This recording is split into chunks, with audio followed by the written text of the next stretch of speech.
Malam Pak Charlie, perkenalkan saya Hani. Saya ingin berbagi pengalaman saya sebagai sales leader di Ciputra Citra Garden City Jakarta yang saya jalani sejak 20 Mei 2022 hingga saat ini.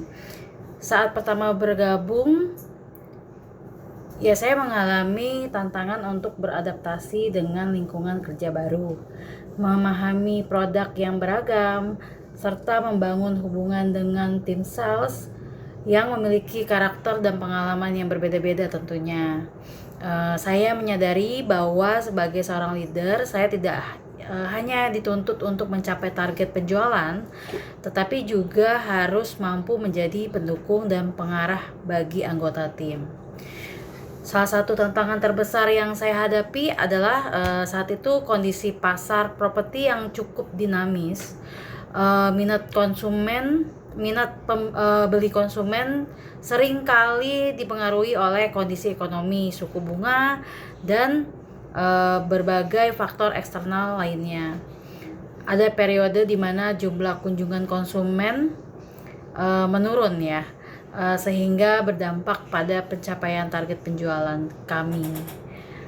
Dalam situasi tersebut, saya berusaha mengubah strategi pemasaran dengan menjadi lebih efektif, lebih aktif, memanfaatkan media sosial, ya, digital marketing tentunya, dan memperluas jaringan relasi untuk mendapatkan prospek baru. Nah, selain itu, tantangan dari pasar, saya juga menghadapi tantangan dalam mengelola tim. Tidak semua anggota tim memiliki motivasi dan semangat kerja yang konsisten di setiap harinya. Ada kalanya beberapa sales mengalami penurunan performa karena penolakan dari customer tentunya, atau target yang belum tercapai untuk dari mereka. Lalu dengan cara apa saya mengatasi hal tersebut? Nah, yang pertama, saya rutin melakukan coaching, lalu memberikan motivasi serta mengadakan diskusi santai agar setiap anggota tim merasa didengar dan mendapatkan solusi atas kendala yang mereka hadapi. Lalu kita juga berdiskusi tentang cara follow up yang benar, bertukar pikiran dari sales yang lain. Nanti kita combine gimana caranya customer bisa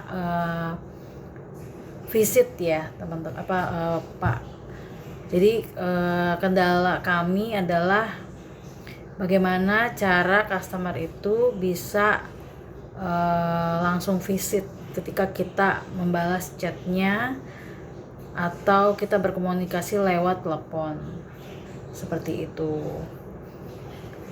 Nah, tantangan lainnya adalah menghadapi konsumen yang memiliki banyak pertimbangan sebelum membeli properti. Jadi setelah kita menghadapi tantangan customer untuk visit, nah selanjutnya yaitu ketika mereka datang, nah itu banyak pertimbangan biasanya customer itu, ya, mengingat harga properti yang cukup besar, sehingga customer tidak mengambil keputusan yang singkat ya, Pak.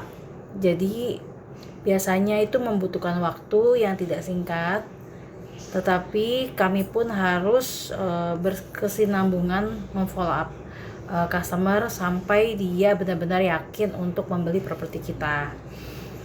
Dan saya yakin kalau tim saya ini berusaha memberikan pelayanan yang maksimal dengan menjelaskan produk secara detail, membantu membuatkan simulasi pembayaran, serta menjelaskan dan memberikan informasi yang transparan sehingga konsumen merasa lebih yakin dan nyaman dalam mengambil keputusan. Mereka pun akan trust kepada kita gitu. Nah, sebagai leader, saya juga pernah menghadapi situasi di mana target perusahaan cukup tinggi sementara kondisi pasar belum sepenuhnya mendukung. Pada kondisi seperti itu, saya belajar untuk tetap menjaga semangat tim dan fokus pada hal-hal yang dapat dikendalikan oleh saya dan tim.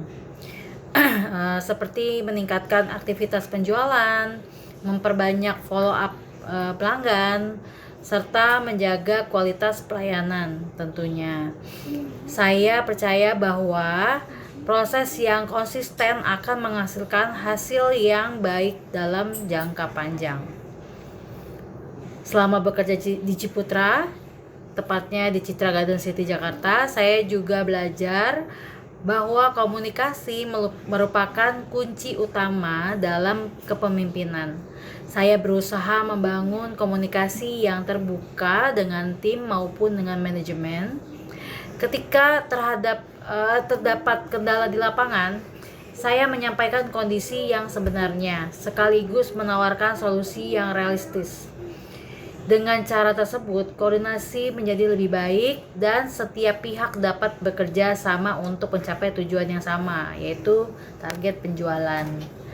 Nah, dari pengalaman sejak Mei 2022 hingga sekarang, saya mendapatkan banyak pembelajaran berharga tentang kepemimpinan, kerjasama tim, dan kemampuan menghadapi tantangan. Saya belajar bahwa seorang leader harus mampu menjadi contoh dan hadir, lalu menjadi pendengar yang baik, serta mencari solusi bagi timnya.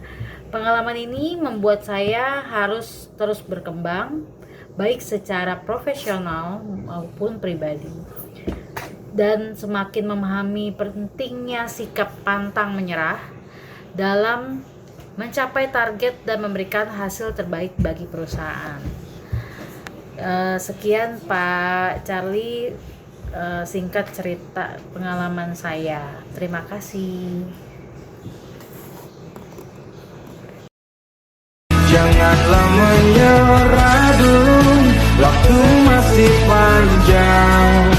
Ingat doa kita selalu, yang tak pernah usang.